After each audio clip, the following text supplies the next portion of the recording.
हरियाणा के एलनाबाद से इस वक्त बड़ी खबर सामने आ रही है। पवन बेनीवाल जो 2014 और 2019 का विधानसभा चुनाव एलनाबाद से भारतीय जनता पार्टी की टिकट पर लड़े थे, उन्होंने भारतीय जनता पार्टी को अलविदा कह दिया है। किसान आंदोलन के बीच सिरसा के शहीद भगत सिंह स्टेडियम में पक्का मोर्चा लगाए बैठे किसानों के बीच पहुंचे पवन बेनीवाल ने अपने साथियों के साथ भारतीय जनता पार्टी को अलविदा कह दिया। 2014 के विधानसभा चुनाव में पवन बेनीवाल ने करीब 57,600 वोट हासिल किए थे और 2019 के चुनाव में लगभग 45,000 वोट उन्हें मिले थे। वे दोनों बार चुनाव हार गए थे, लेकिन बीजेपी की तरफ से वे एक दमदार और प्रभावी चेहरे के रूप में सामने आए थे। उन्होंने एलनाबाद में एक मजबूत टीम बीजेपी के लिए खड़ी की थी। आज बहुत से मंडल अध्यक्ष और कई चुने हुए जनप्रतिनिधि, पंचायत प्रतिनिधि भी पवन बेनीवाल के साथ भाजपा को छोड़ गए। आगे उनकी रणनीति क्या रहेगी, ये देखने वाली बात होगी। कयास लगाए जा रहे हैं कि पवन बेनीवाल जो हैं वो कांग्रेस का दामन थाम सकते हैं। फिलहाल जो है पवन बेनीवाल जो है एक बहुत बड़े लीडर रहे हैं एलनाबाद में, क्योंकि उपचुनाव होना है। अभय सिंह चौटाला के इस्तीफा दिए जाने के बाद यह सीट खाली हो गई है और 6 माह की अवधि में यहाँ पर चुनाव करवाया जाना जरूरी है। चुनाव से पहले ही भाजपा की एक बड़ी विकेट गिर जाना कहीं ना कहीं भाजपा के लिए खतरे का संकेत है। जानते हैं इस पूरी रिपोर्ट में पवन बेनीवाल के भाजपा छोड़े जाने का क्या असर रहेगा, यह हमारी खास रिपोर्ट।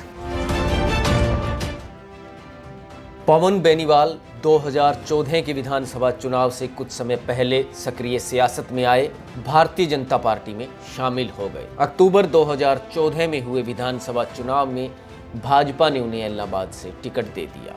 सामने थे उनके सखा रहे अभय सिंह चौटाला। पवन बेनीवाल ने पहले ही चुनाव में खूब मेहनत की, पसीना बहाया। उन्हें 57,623 वोट मिले। पवन बेनीवाल 11,539 वोटों के अंतर से हार गए। इससे पहले भाजपा एलनाबाद में इतनी प्रभावी कभी नजर नहीं आई। एक तरह से 50,000 से अधिक वोट लेकर पवन बेनीवाल ने अपना व्यक्तिगत वजूद साबित किया। 2019 में भी पार्टी ने उन पर भाग्य आजमाया।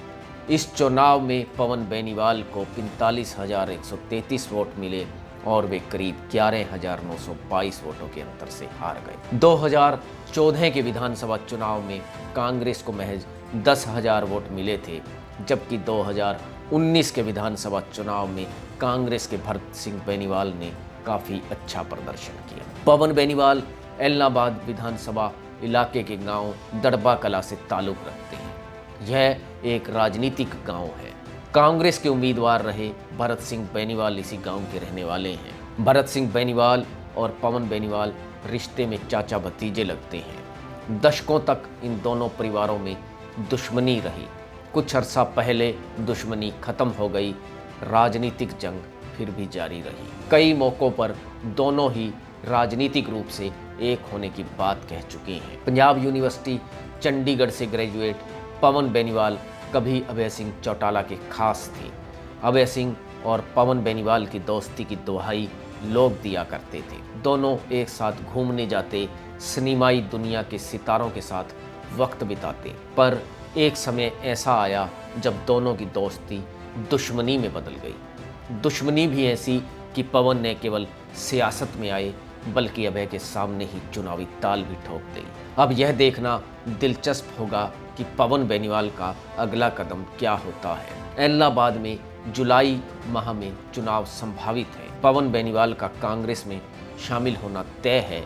भरत सिंह बेनीवाल साल 1991 में दड़बा कला विधानसभा से विधायक रह चुके हैं। 2010 में अभय के सामने उपचुनाव लड़ा। 2019 में भी वे कांग्रेस के उम्मीदवार थे। उनकी छवि भी एक दबंग राजनेता की है। वे बेबाक और स्पष्ट हैं। ऐसे में कांग्रेस में रहते हुए चाचा भतीजे की जुगलबंदी क्या गुल खिलाती है, यह आने वाला समय ही बताएगा।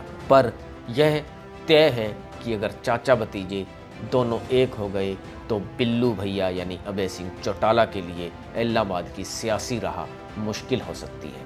Bureau report, Republic Haryana.